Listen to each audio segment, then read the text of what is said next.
Being friends with someone that has ADHD is not easy.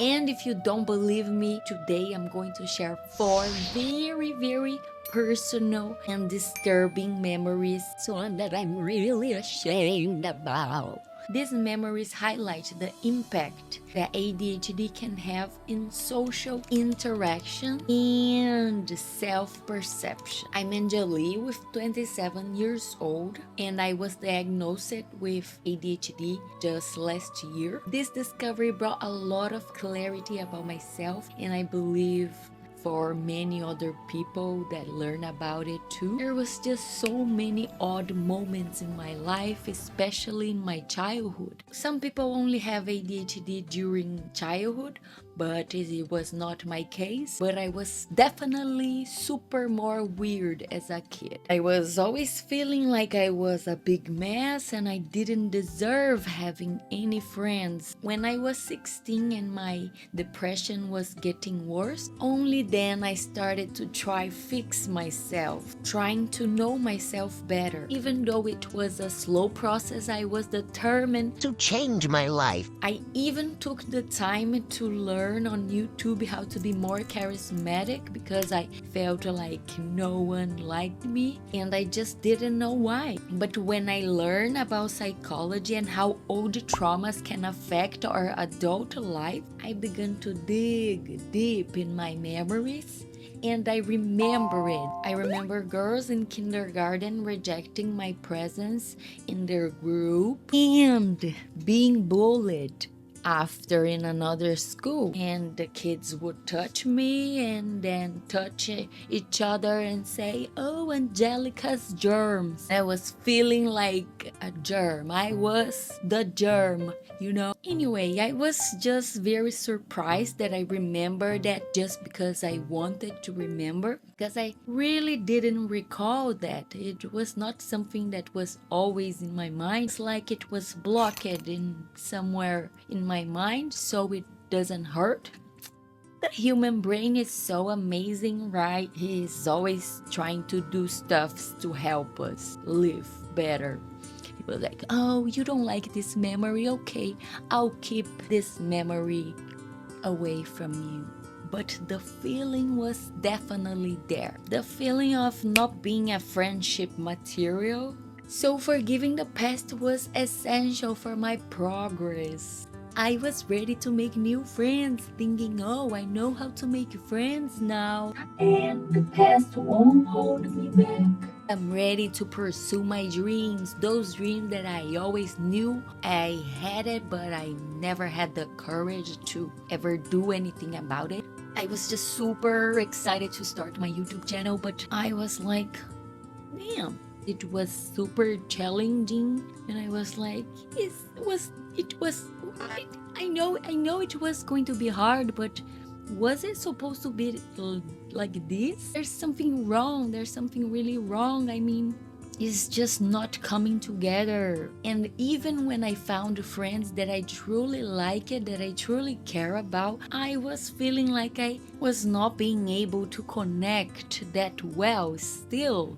I would often get lost in conversations and I didn't want to go back there and having that toxic thoughts all over again about myself, self-destructive. So I kept looking for ways to improve my focus, and that's when I stumbled into ADHD world. And I just couldn't stop studying it because everything was resonating with me so deeply. And I was like, For the first time in forever, I was being understood. so I discovered that people with ADHD often faces challenges with impulse control, difficulty in foreseeing the consequences of their actions, struggles with social interactions. They may not always be polite when speaking, have unusual ideas pushing people away. Then 3 more memories were unlocked. Suddenly remembered why I felt like I didn't deserve having friends. There was this school where I had only one friend, and actually it was the same school that the other kids was bullying me, and I thought it was going to be funny to push her head while she was drinking water, and guess what? She got hurt. Her mouth was hurt and was even bleeding a little bit. And I was completely shocked about what I just did. I was like, what?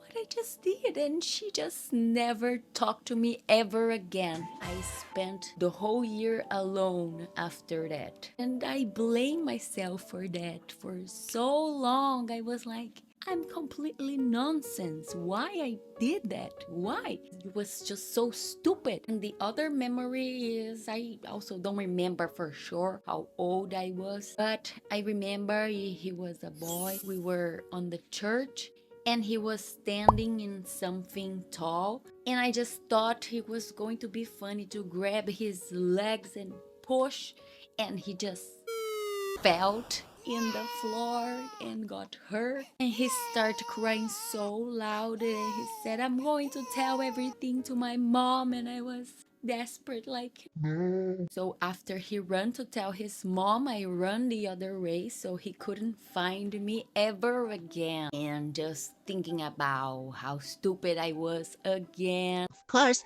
if I grab his both legs, he's going to fall. Why you didn't thought about that before you doing it? Why? And the last memory, something I really ashamed of. I was about 13 years, and this school I was able to make some good friends, and I was finally part of a group. I was part of the Asian girls group, and they were really nice. They were amazing friends. And someday I was bored at class. I don't know where this amazing idea came from. I was like, it's going to be funny if I say that I'm sick and I have just a few days to live.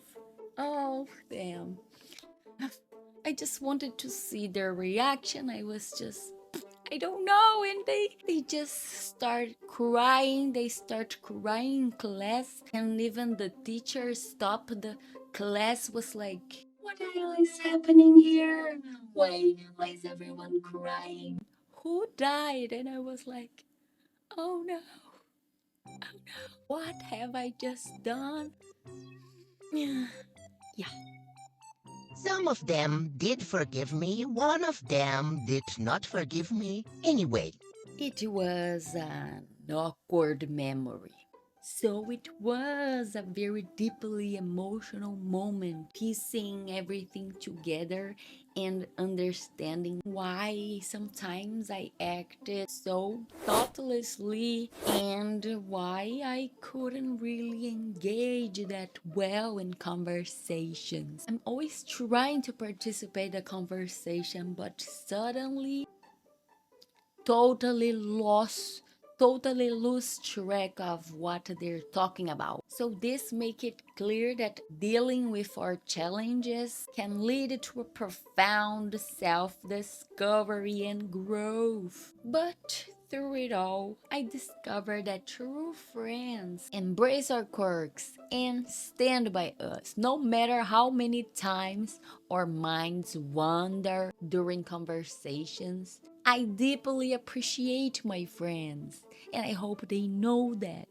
Even when I'm distant in my own way, essential to make them understand that it's not just because I don't follow the conversations properly that I'm not interested in their company. I really enjoy their companies. I just used to blame myself so much for not being a good friend, that maybe I should put more effort in friendship, but I was putting effort, you know?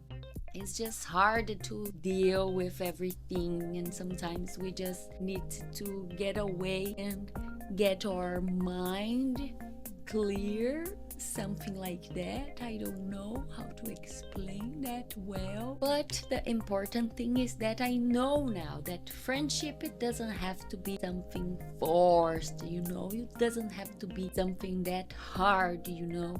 it's supposed to be light and easy and natural. It's not something for us to panic about, to be like, oh, I need friends now. Because real friendship happens when you less expect it. So this is it. I hope this video has shed a little light for your experiences or for those you care about. And remember, ADHD doesn't define us. It's just a part of who we are. With acceptance, self-compassion, and a little more understanding, we definitely can be able to navigate through life and build connections that are both meaningful and fulfilling.